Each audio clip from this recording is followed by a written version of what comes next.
Vamos orar e iniciar nosso tempo aqui compartilhando a palavra.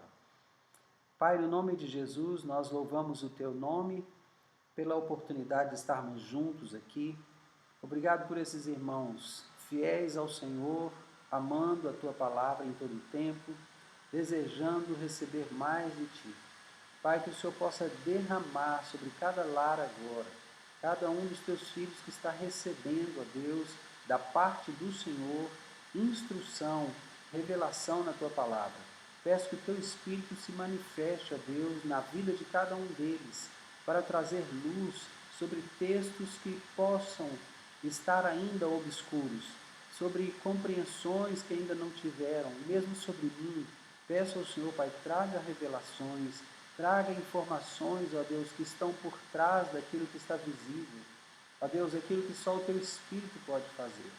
Pai amado, que a unção do Senhor que nos ensina seja sobre nós a partir deste momento agora, para nos instruir na Tua palavra, enquanto seguimos edificando e sendo edificados por meio das Escrituras. Em nome de Jesus. Amém. Amém. Amém. Primo, boa noite. Deus te abençoe. Prazer receber você aqui mais uma vez. Lúcio, boa noite. Deus abençoe. Sejam bem-vindos. Deus abençoe a vida de vocês. Hoje nós vamos estudar Hebreus, capítulo 11. Ah, que joia! A Cici também. Olha aí. Que bênção, que joia. Viu? Sejam bem-vindos aí. E Cici não, Cici, né? Cici. Meus primos, viu? Os que vocês que não conhecem, são meus primos, o Geraldo e a Cici, são meus primos, moram em Divinópolis. Graças a Deus, que bom vocês estão por aqui, tá? Então, Hebreus capítulo 11. Hebreus capítulo 11. Nós vamos começar por aí hoje, falando sobre a fé. E hoje nós vamos ver os heróis da fé. A Bíblia chama, né, essas pessoas de heróis da fé. Vamos lá então? Gente, essa Renata linda que vocês estão vendo aí é a minha esposa. Essa que informou para vocês aí, Hebreus 11. Boa noite, Lúcio. Hebreus 11, a partir do verso 1. Boa noite, Elvis. Hebreus 11, 1, Elvis. Seja bem-vindo. Ora, a fé é a certeza de coisas que se esperam, a convicção de fatos que se não veem, pois pela fé os antigos obtiveram bom testemunho. Pela fé entendemos que o universo pela fé entendemos que foi o universo formado pela palavra de Deus, de maneira que o visível veio a existir das coisas que não aparecem. Olha só, como a fé é uma coisa tremenda, misteriosa, né? E nós realmente nunca vamos entender a fé, porque a fé não é para ser compreendida mesmo. Mas olha o que esse texto está dizendo. Primeiro, o conceito de fé, que pode parecer algo simples, pode parecer algo banal, mas do meu ponto de vista não é simples e nem é banal. Fé é a certeza das coisas que se esperam. Olha que interessante. Eu espero, mas eu tenho certeza que vou receber. Isso é fé. Eu ainda não recebi. Eu ainda estou no intervalo de tempo entre a oração que fiz, pedindo algo a Deus, né, e a resposta dessa oração. Então, esse intervalo, né, quando eu passo por esse intervalo, tendo a certeza de que vou receber, isso é fé. E ainda a convicção de fatos que se não veem. E agora o autor da carta aos Hebreus, ele vai linkar essa segunda parte do conceito da fé com a obra da criação. O verso 3 vai dizer aqui que nós entendemos que o universo foi totalmente formado pela palavra de Deus. Mas isso nós entendemos pela fé. Porque quem disse isso foi Moisés. Saulinho, boa noite para você, para Deise, Deus abençoe vocês. Sejam bem-vindos. Estamos estudando Hebreus capítulo 11 hoje, tá? Eu cheguei ao versículo 3 até então, tá bom? Então, a segunda parte do conceito de fé, convicção de fatos que não se veem, né? Então, eu tenho a convicção de que o mundo foi formado pela palavra de Deus. Essa é uma convicção que está dentro, já está introjetada em mim. Ninguém pode tirar isso mais. Isso é fé. Qual é a outra prova? Que prova nós temos de que Deus foi quem formou o universo? Que prova material nós temos de que Deus formou o universo? Não há prova material, né? Existem estudos científicos que comprovam que não há como as coisas estarem como estão, de forma tão organizada, se isso tudo não tivesse sido formado por um ser superior. Mas a ciência não afirma Deus, né? A ciência não comprova Deus. Então, se eu creio que o universo, se eu entendo, aliás, que o universo foi formado pela palavra de Deus, e dessa forma aqui, né, de maneira que o visível veio a existir das coisas que não aparecem, isso é fé. Isso é fé.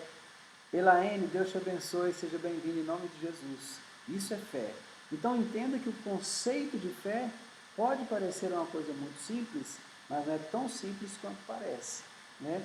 Porque quantas pessoas oram ou fazem as suas orações, né? Cada pessoa na sua forma, na sua confissão de fé, na sua religião, vamos colocar assim, quantas pessoas fazem as suas orações, mas elas de fato não estão esperando resposta alguma, né? Quem já leu o meu livro, O Tribunal de Deus e seus Procedimentos, vai entender lá, quando eu coloco, por exemplo, que algumas pessoas se relacionam com Deus como se existisse um face prayer, ou um prayer book, né? Como um paralelo aí com o Facebook. E assim, as pessoas se relacionam com Deus da seguinte forma: elas postam lá a oração delas, e quem sabe Deus está online, e se ele estiver online, quem sabe se ele não responde, né, aquele post, aquela oração, né? Eu coloco isso lá no livro. E às vezes as pessoas se relacionam a si mesmas com Deus, elas oram, mas sem expectativa de receber. Isso não é fé, isso é loteria. É loteria, né? E segundo os matemáticos, segundo os estatísticos, cada pessoa tem uma chance em 57 milhões de acertar na loteria. Então imagine se a sua oração tivesse uma chance em 57 milhões, né, de resposta. Seria fé? Não seria, seria loteria. Mas quando você tem fé, você ora crendo que Deus vai te responder. Aliás, algumas vezes quando você ora, você termina a oração e fala assim: Deus me ouviu. Isso aqui vai se estabelecer. Deus me ouviu. Ele vai responder a minha oração. É quase que de imediato. Você está orando e termina a oração com essa convicção, né? Isso é fé. Amém? Então agora o autor aos Hebreus, ele vai nos dar alguns exemplos de fé retirados do Antigo Testamento a partir de Abel. Oi Rita, seja bem-vinda. Deus te abençoe, prazer ter você aqui, querida. Alegria, viu Rita? Deus abençoe também sua casa, em nome de Jesus. Em nome de Jesus. Gente, tem uns avatares bem diferentes, né? Eu não sei quem é essa última pessoa que entrou aí, se ela escreveu o nome de trás para frente, como foi, não sei, mas olha, seja bem-vindo você que entrou agora, né? Se você quiser dizer o seu nome para a gente saber quem é você, seria muito bom. Deus te abençoe. Mas enfim, versículo 4 de Hebreus 11, Hebreus 11, 4. Diz assim: pela fé, Abel ofereceu a Deus mais excelente sacrifício do que Caim, pelo que obteve testemunho de ser justo, tendo a aprovação de Deus quanto às suas ofertas. Por meio dela, também mesmo depois de morto, ainda fala. Pela fé, Enoque foi trasladado para não ver a morte.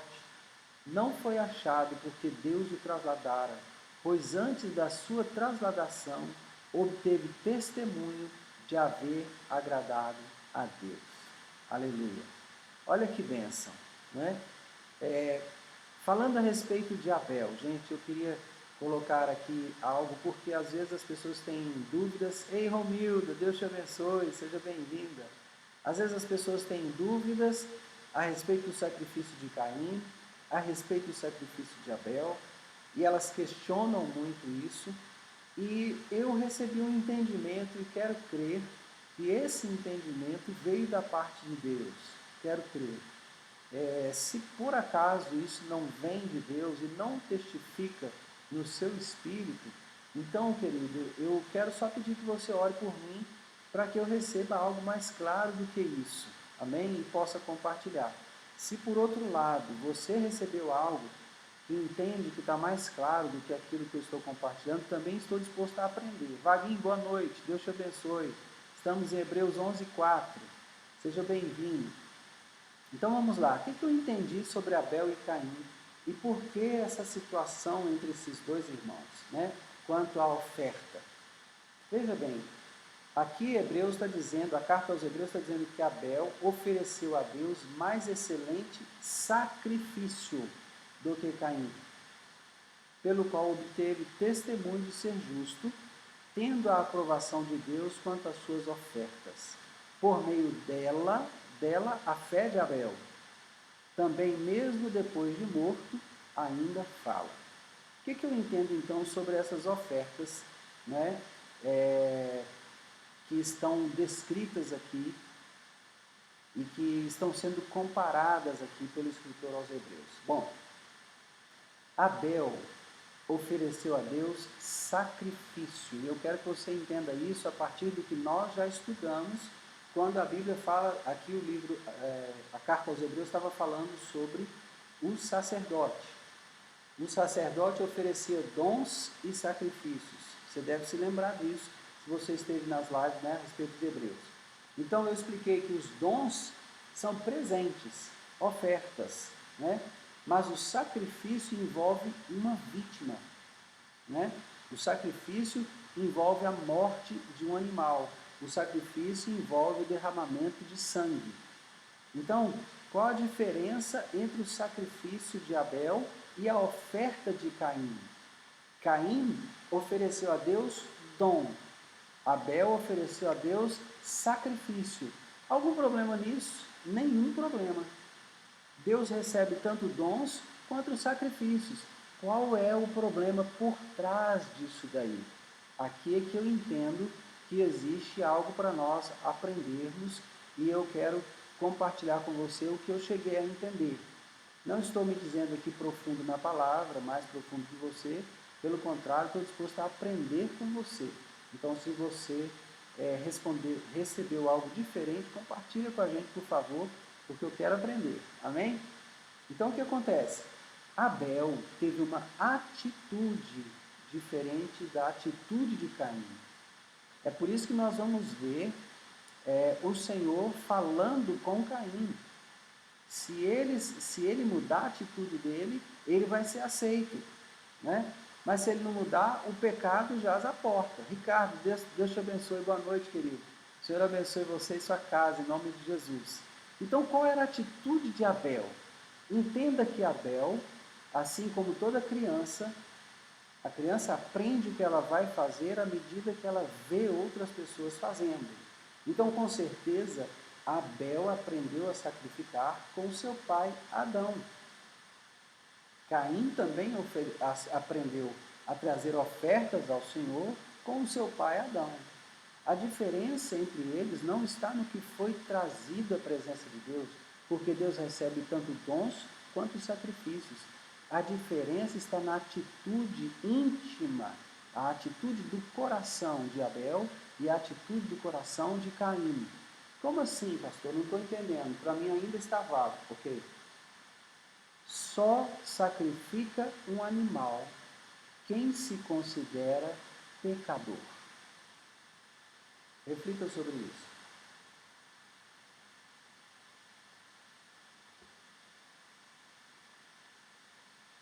Só sacrifica um animal perante o Senhor quem se considera pecador. Por quê?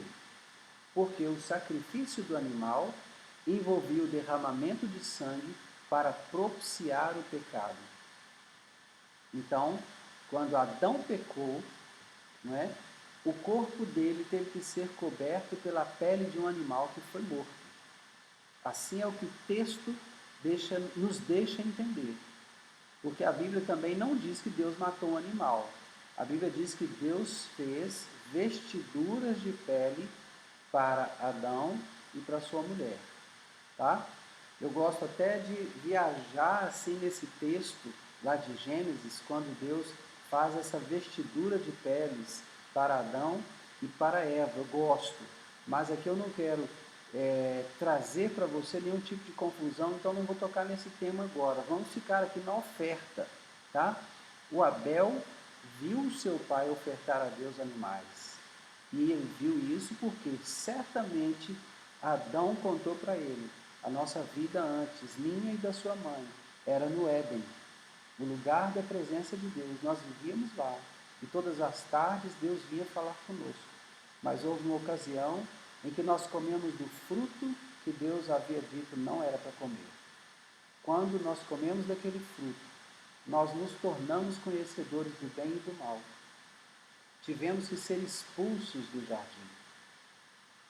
Então, depois daquela ocasião, todas as vezes que nós nos lembramos daquilo que fizemos que desagradou a Deus, um animal tem que ser morto, porque o sangue daquele animal cobre o nosso pecado, não é?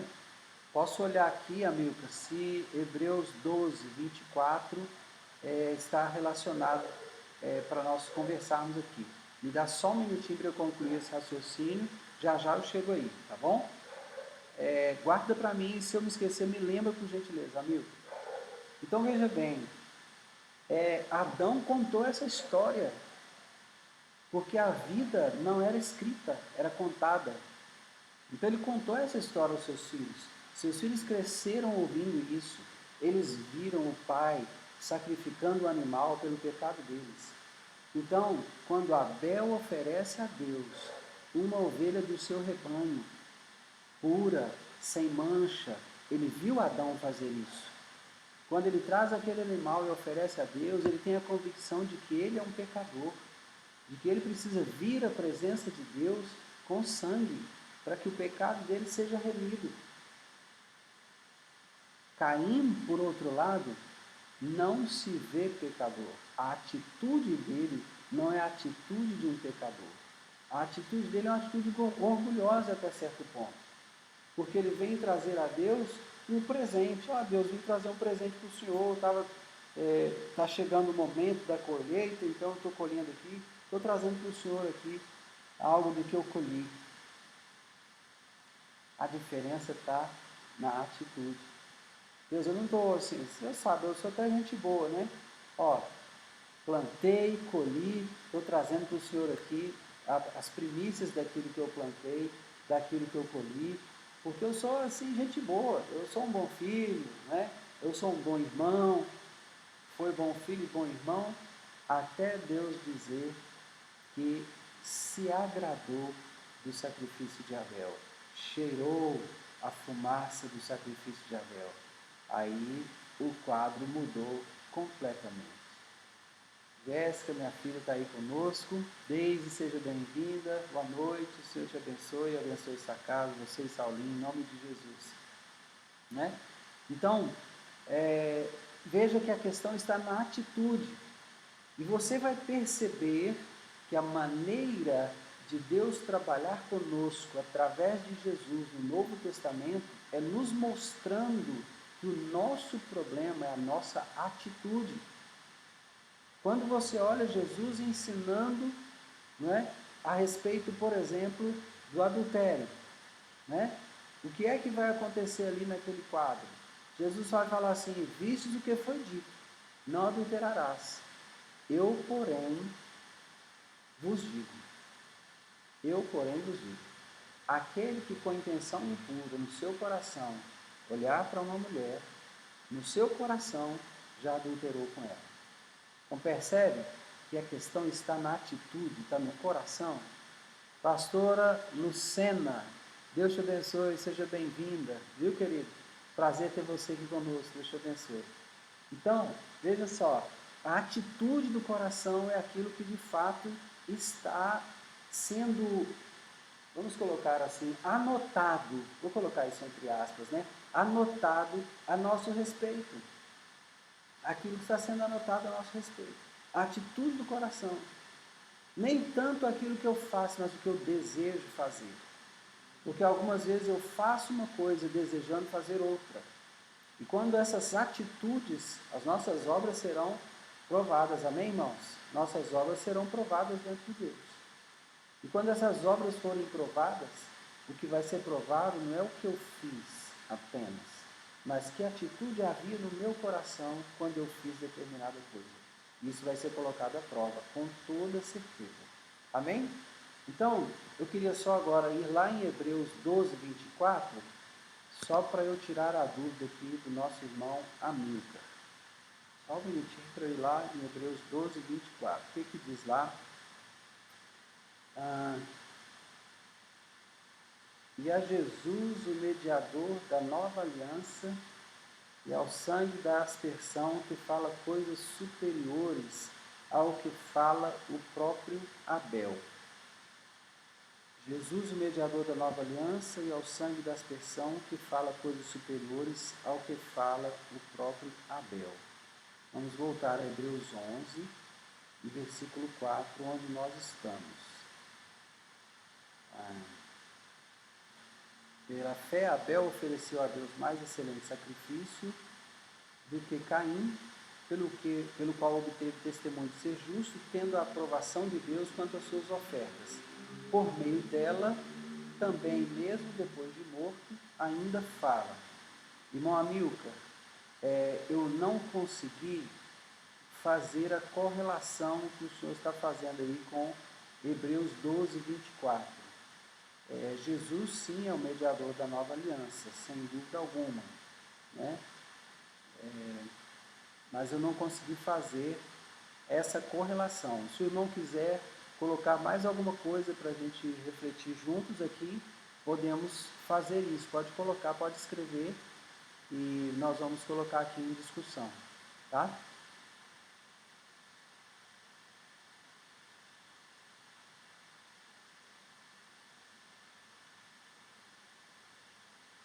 Deixa eu só tentar ver de novo a pergunta do irmão Amilcar aqui.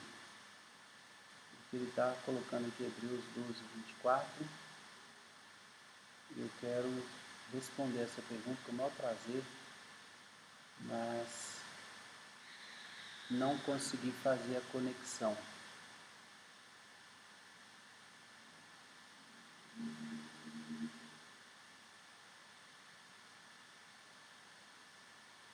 Aqui. Não consegui nem achar mais. Comentário tem relação com Hebreus 12, 24. É uma pergunta que o irmão Amilcar está colocando aqui. Irmão, eu creio que ainda não está conectado a Hebreus 12, 24, não. Tá? A gente vai caminhando, né? Se o senhor perceber essa conexão, volte a fazer o comentário, por favor, tá? E a gente volta. É o sacrifício de sangue. Pela fé, Abel ofereceu a Deus mais excelente sacrifício do que Caim. É isso, irmão Amilcar?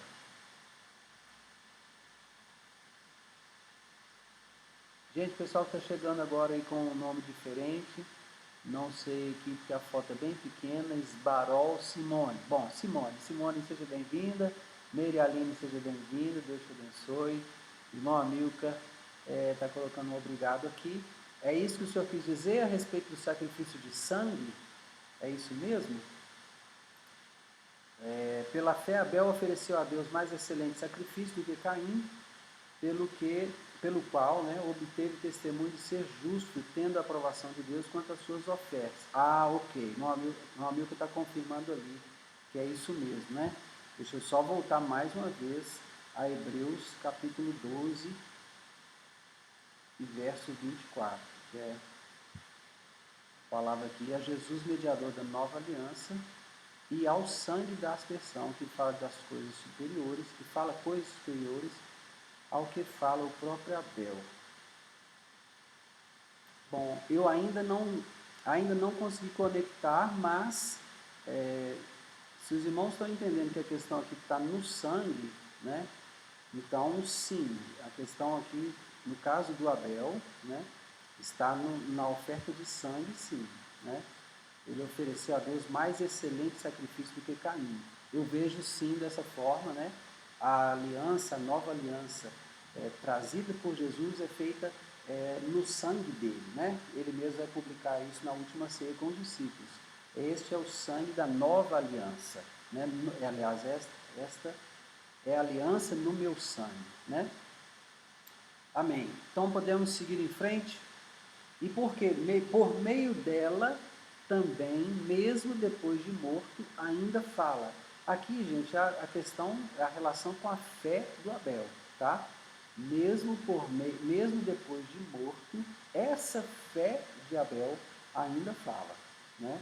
Ou seja, a maneira como ele sacrificou, o fato do sacrifício dele ter sido recebido diante de Deus, né? Isso ainda fala conosco. Então, nós estamos aqui agora conversando sobre isso e tentando entender por que o sacrifício, a oferta de Caim, não foi vista por Deus da mesma maneira como foi visto o sacrifício de Abel. Por nada, meu irmão, nós estamos aqui para isso mesmo. Vamos conversar e elucidar cada vez melhor cada texto, né, que a gente for abordando aqui. Amém? Então veja que tremendo é isso. Mesmo depois de Abel haver morrido, a fé dele ainda é algo que nós vamos olhar com admiração, né?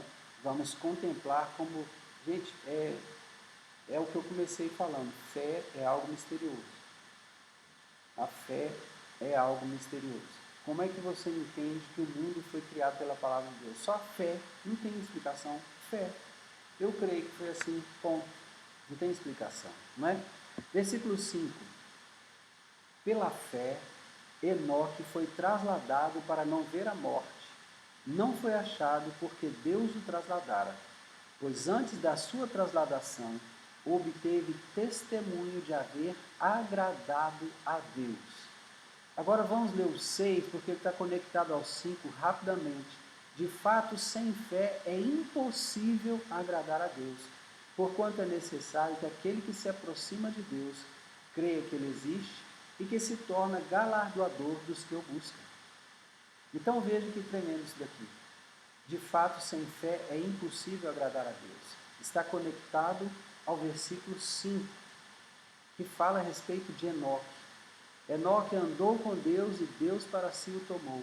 Esse andar com Deus é quase tudo que a gente sabe de Enoque na Bíblia. Enoque andou com Deus e Deus para si o tomou. Mas esse andar com Deus está traduzido aqui na Escritura, no livro de Hebreus, versículo 5, né? Numa forma de fé. Pela fé, Enoque foi trasladado para não ver a morte. Não foi achado porque Deus o trasladara, pois antes da sua trasladação, obteve testemunho de haver agradado a Deus. Esse homem agradou a Deus pela fé que ele tinha. Gente, todas essas pessoas que vão sendo descritas aqui foram homens e mulheres de fé, mas de um nível de fé, eu vou dizer assim, eu vou colocar como sendo superior àquela que eu já alcancei, para não abusar, né, em relação a você, não ser abusivo em relação a você, porque realmente eu não sei qual o nível de fé que você alcançou, nem posso julgar isso. Mas esses todos que estão aqui alcançaram um nível de fé muito superior àquela que eu alcancei. Mas quando a gente olha para isso, né, de verdade mesmo, quando a gente olha para isso e começa a pensar em Enoque, a gente não sabe de nada que Enoque fez. Não tem nada descrito na Bíblia. Não está escrito que ele ressuscitou morto pela fé. Não está escrito que ele curou um enfermo pela fé, que ele realizou algum milagre. Não está escrito que ele passou algum rio a pés enxutos. Não tem nada que Enoque tenha feito. Mas a Escritura deixa claro que o modelo de fé de Enoque foi tão elevado que Deus desejou que ele estivesse perto dele. Não, vem para cá porque você de fato crê em mim. Então, vem para cá. É mais ou menos isso, sabe? Tremendo esse modelo de fé que as Escrituras apresentam para nós quando falam de Enoque, né? Deus se agradou tanto da fé dele que não resistiu deixá-lo viver longe dele mais. Falou, não, ele realmente reconhece que eu sou Deus, ele realmente crê que eu sou Deus, ele sabe que eu posso dar a ele qualquer coisa que ele queira, ele só tem que pedir, ele já sabe disso. Então, ele não precisa disso não, vou trazer para perto, vou trazer para mais perto de mim. E Deus então traslada Enoque. Como a sua fé pode mexer com Deus? Já pensou sobre isso? Como você pode mexer com o coração de Deus por meio da sua fé? Também, como é possível mexermos com Deus, com o coração de Deus, quando Ele vê em nós incredulidade. Então veja que é como nós pensarmos em uma balança, né? Com duas bandejas. Uma bandeja você coloca fé, na outra bandeja você coloca incredulidade. E essas duas coisas, elas te levam para situações extremas, mas elas causam também em Deus sentimentos extremos. O povo hebreu, durante a travessia no deserto, foi vencido várias vezes pela incredulidade. Roberta, seja bem-vinda, Deus te abençoe, querido, em nome de Jesus. O povo hebreu foi vencido pela incredulidade várias vezes no deserto. Mas chegou um momento que Deus disse, chega, basta. Estes que fizeram isso, que murmuraram, não entrarão no meu descanso, não entrarão na terra. O cadáver deles vai cair aqui no deserto, como eles mesmos disseram. Todos de 20 anos para cima vão morrer no deserto, como eles mesmos disseram. O que foi que aborreceu tanto o coração de Deus? Incredulidade. Desagradou extremamente a Deus. E por que é que Moisés agradava a Deus? Por causa da sua fé. E quando Moisés vacilou, ao invés de falar, né, a rocha, ele feriu a rocha, ele vacilou. Então naquilo ele desagradou a Deus e Deus disse, você não vai entrar, Moisés. Você não vai entrar. O que você fez não é digno de uma liderança fazer à frente de um rebanho. Você não vai entrar. Pastor Jean, seja bem-vindo, querido. Deus te abençoe. Alegria ter você aqui, viu? Então, voltando para o texto de Hebreus, né? Por isso, de fato, versículo 6, sem fé é impossível agradar a Deus. Impossível, impossível. Mas você quer mexer com o coração de Deus? Então você precisa examinar as Escrituras cuidadosamente. Você quer mexer com o coração de Deus? Encha o seu coração de fé à medida que você ouve a palavra de Deus. Porque a Escritura diz que a fé vem pelo ouvir e ouvir da palavra de Deus. Então encha o seu coração com as Escrituras, para que a sua fé cresça. E assim você consiga agradar a Deus, crendo que Ele existe e que Ele é galardoador daqueles que o buscam. Versículo 7. Pela fé, Noé, divinamente instruído acerca de acontecimentos que ainda não se viam, e sendo temente a Deus, aparelhou uma arca para a salvação de sua casa, pela qual condenou o mundo e se tornou herdeiro da justiça que vem da fé. Veja bem, Noé estava sendo instruído por Deus. Agora, aparência, acerca de acontecimentos que ainda não se viam. Fecha parênteses. Vamos refletir sobre isso aqui. Que acontecimentos são estes que ainda não se viam? Chuva, gente. Não tinha chuva. O que havia sobre a terra era orvalho. Um orvalho subia e regava a terra. Não havia chuva. Eles moravam num lugar onde não havia chuva. E Deus diz, vai haver um dilúvio. Não é só uma chuva, não, vai haver um dilúvio.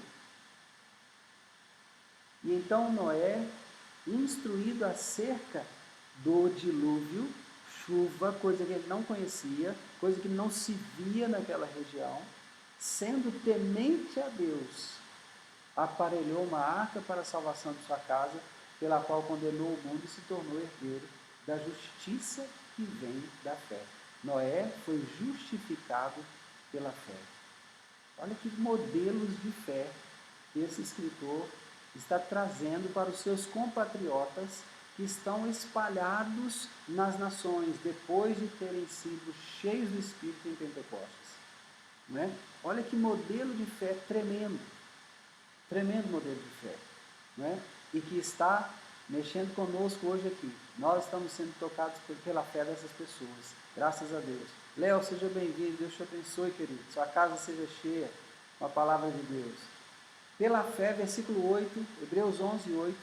Pela fé, Abraão, quando chamado, obedeceu, a fim de ir para um lugar que devia receber por herança, e partiu sem saber aonde ia. Pela fé, peregrinou na terra da promessa, como em terra alheia, habitando em tendas com Isaque e Jacó, herdeiros com ele da mesma promessa, porque aguardava a cidade que tem fundamentos, da qual Deus é o arquiteto e edificador. Raquel, Deus te abençoe, seja abençoada conosco aqui em nome de Jesus. Gente, esse texto sobre Abraão. Veja bem, Abraão morava numa cidade da Caldeia chamada Ur. Ur era um centro de adoração idólatra. O pai do Abraão era dono de uma loja, colocando em linguagem atual, onde se vendiam estátuas de deuses.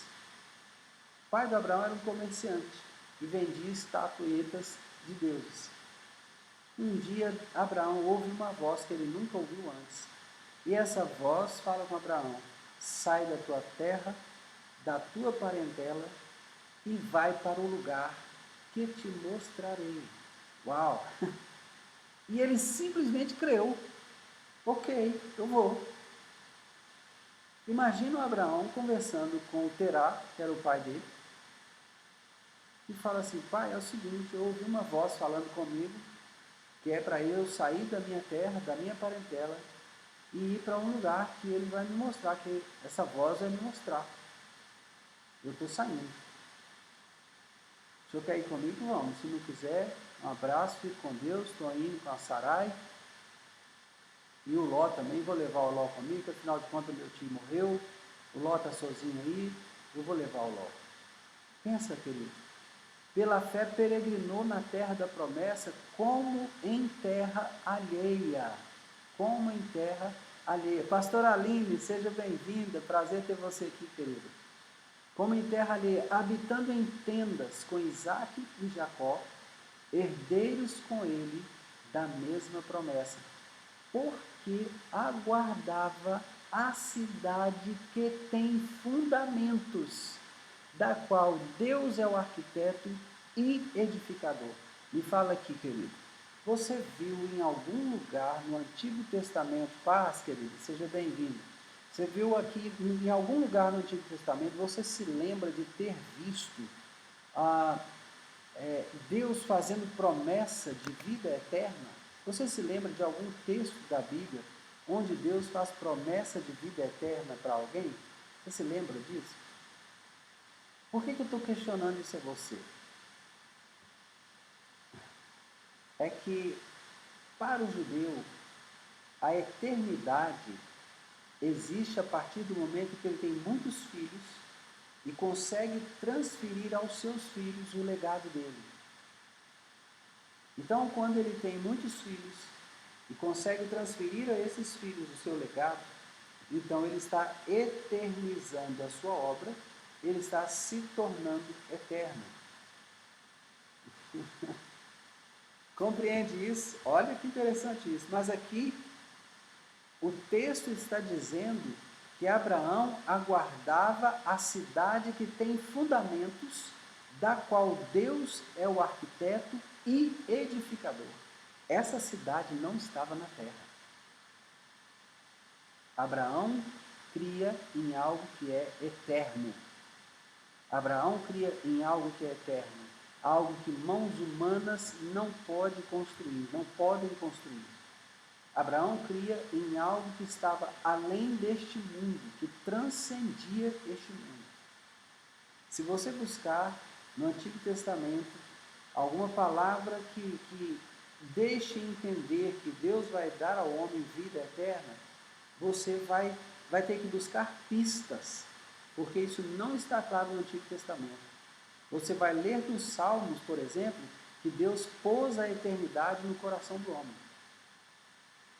Mas pôs a eternidade no coração do homem pode ser interpretado. E se alguém quiser interpretar dizendo que a eternidade é aquilo que eu deixo como legado, ele é livre para interpretar. Está entendendo isso? Tremendo, né? Mas Abraão esperava uma cidade que tem fundamentos. Uma cidade que tem fundamentos, da qual o arquiteto é o Senhor. Você está entendendo que existe uma diferença no modelo de fé que esse homem exercia? Aguardava a cidade que tem fundamentos, da qual Deus é o arquiteto e edificador. Tremendo, tremendo. Vamos aguardar aqui, reconectando.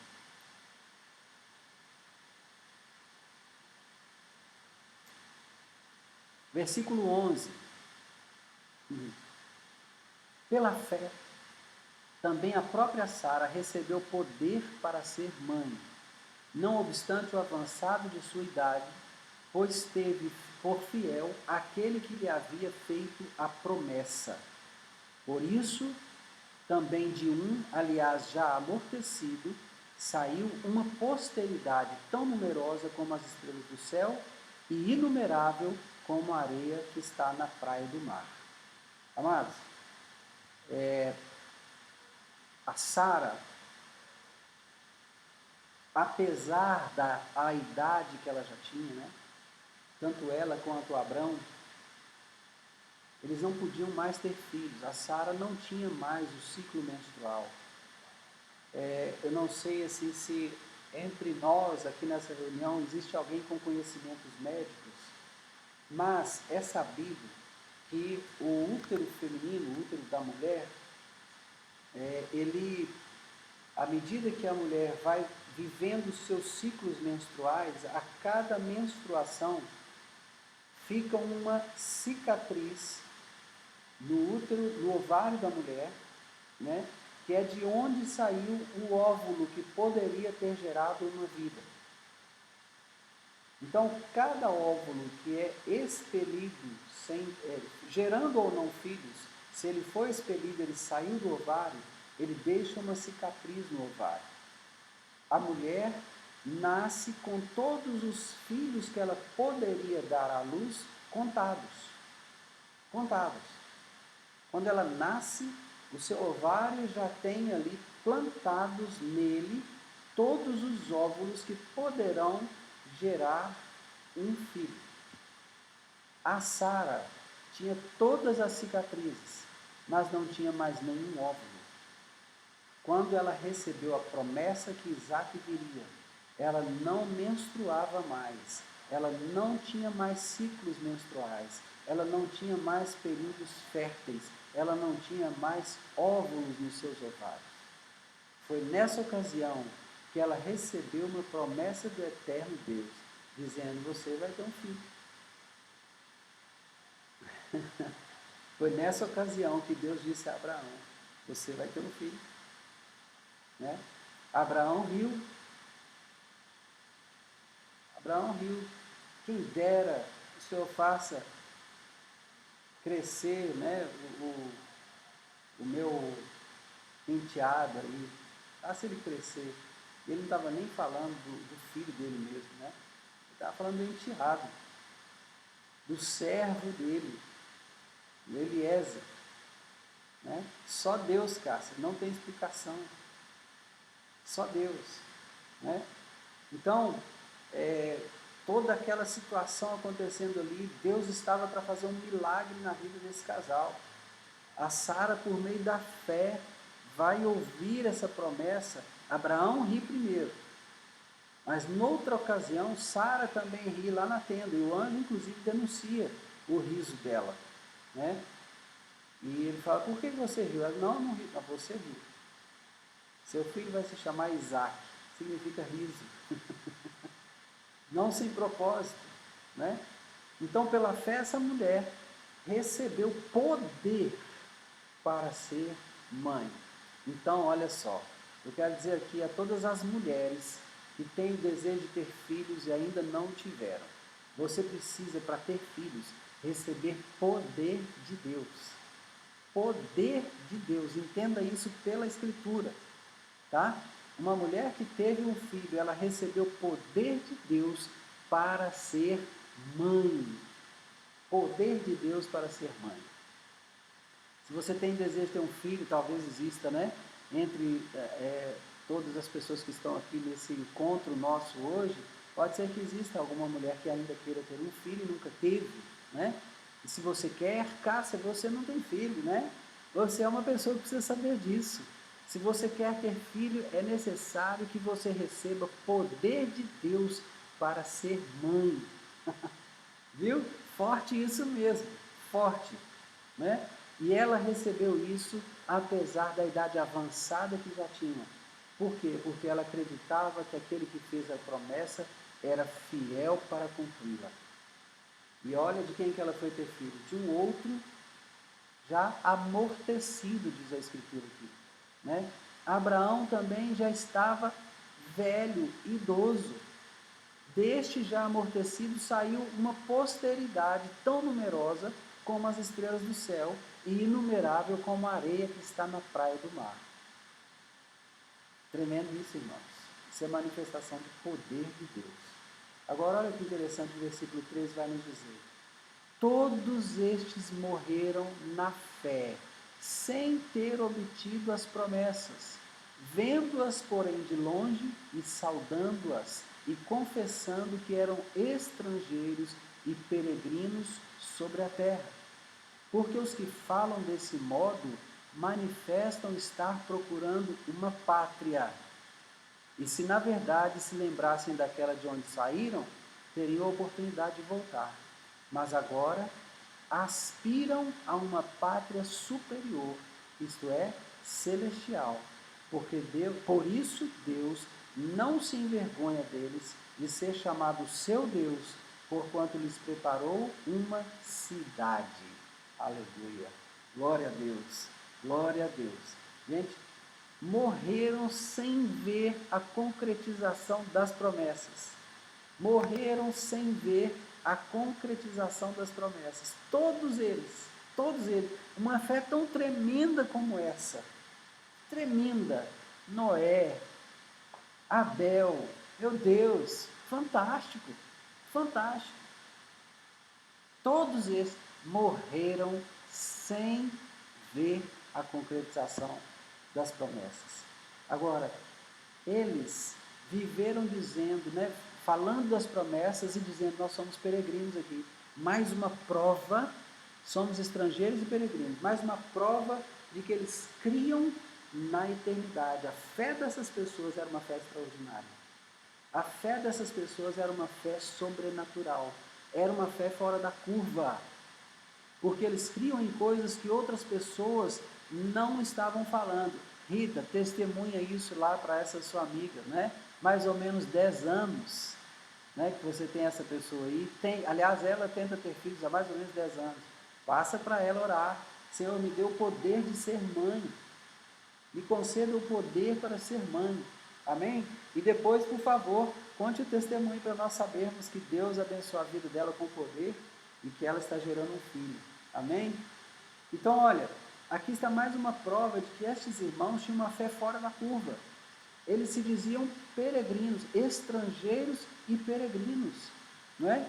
Eles estavam aqui aspirando, desejando uma pátria superior, isto é, celestial. Gente, eles esperavam viver num lugar do qual ninguém jamais falou para eles. E eles tinham essa expectativa por causa do relacionamento que eles tinham com Deus. Não é porque alguém falou a respeito disso para eles. Bom, eu preciso te dizer que a nossa live termina em mais 3 minutos. E nós chegamos ao versículo 16 e esse capítulo vai até o 40. Então, como eu sei que vocês têm tido uma tendência a termos uma segunda live, eu estou pronto para iniciar uma segunda live se vocês concordarem. Em caso contrário, nós podemos retomar do verso 17 amanhã à noite.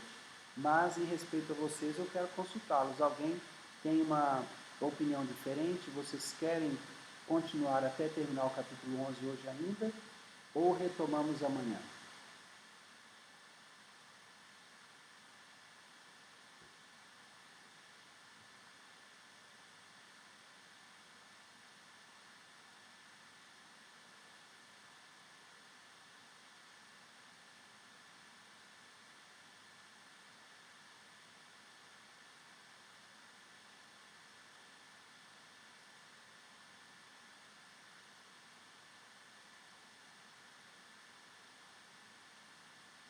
Sim e ok para hoje ou sim e ok para amanhã?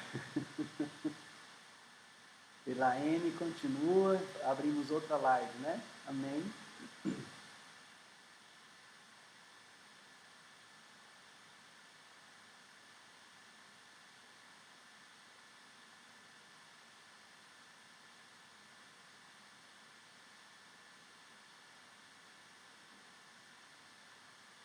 Vamos lá, me deixa a sua opinião. Abrimos outra live ou continuamos amanhã à noite?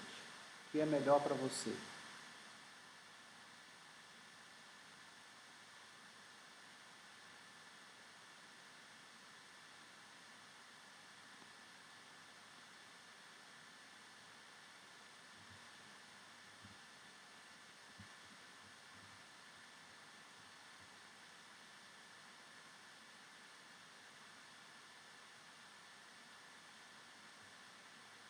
Amém, Amilca? Amém, Rita? Ok, então eu vou encerrar essa live e nós retomamos em alguns minutinhos, tá? É só o tempo mesmo de encerrar e recomeçar, tá bom?